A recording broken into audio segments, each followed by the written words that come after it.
Baik, Assalamualaikum warahmatullahi wabarakatuh. Selamat pagi, sore, ataupun malam rekan-rekan semua yang ada di manapun rekan-rekan berada. Kita memasuki dalam pertemuan ataupun aktivitas belajar yang ke-14.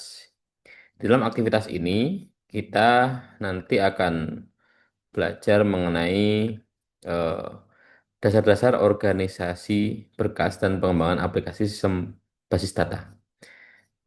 Di dalam pertemuan ke-14 nantinya kita juga akan masuk ke dalam sesi web juga dan mohon rekan-rekan semua untuk join ya ataupun masuk di dalam web terakhir ini ya. Jadi saya dengan sangat eh, kalau bisa memang bisa join dan boleh kasih request kira-kira kapan waktu yang tepat kita bisa mengadakan ataupun melaksanakan kegiatan web. Nah, di dalam materi ini kita bisa belajar nantinya bosnya database yang rekan-rekan buat atau yang belajar dari awal kita install exam. Terus kita bisa mulai dari create database, mulai dari show database-nya. Kita bisa melihat bagaimana database yang sudah dibuat oleh rekan-rekan semua. Setelah database terbuat, kita membuat tabel. Setelah kita tabel, nanti kita menentukan kira-kira isi tabelnya, fields-nya seperti apa. Apakah nanti dia adalah primary key, foreign key. Terus nanti kita akan belajar juga terkait dengan masing-masing entitasnya itu ya. Dan masing-masing tabel itu kita bisa relasikan ataupun masuk ke dalam RDBMS, teman Relationship Database Management System. Nah, kemarin juga kita sempat belajar ya di aktivitas ke-13 yaitu terkait dengan beberapa aplikasi-aplikasi SQL ya. Ada MySQL, MariaDB, ada Oracle, ada Microsoft SQL Server dan lain sebagainya.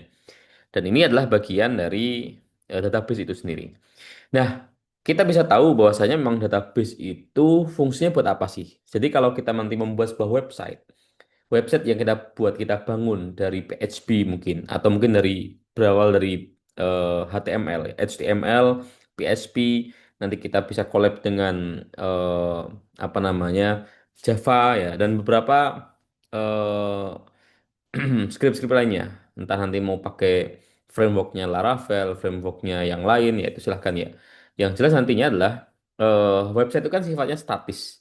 Dan bagaimana website itu bisa jadikan sebuah dinamis, maka konsepnya adalah website itu harus kita koneksikan dengan database. Nah, ini adalah salah satu prinsipnya, yaitu kita akan menggunakan database itu sebagai apa. Dan tentunya nanti teman-teman semua harusnya bisa mempelajari terkait dengan ERD ya, ataupun Entity Relationship Diagram. Jadi kalau kita ingin membuat sebuah database, kita makanya adalah ERD. Atau kalau kita membuat sebuah sistem kan kita pakai DFD ya. Nah, setelah DFD, dari DFD level 0 sampai level N ya, level keberapa pun, nanti setelah itu kita pun juga akan mengembangkan DFD, ERD untuk pengembangan sebuah database. Nah, ini yang nanti akan rekan-rekan semua lakukan dalam pengembangan sebuah sistem. Demikian pengantar untuk aktivitas belajar ke-14. Oke, selalu semangat rekan-rekan semua untuk belajar di eh, program studi sistem informasi. Sekian dari saya. Assalamualaikum warahmatullahi wabarakatuh.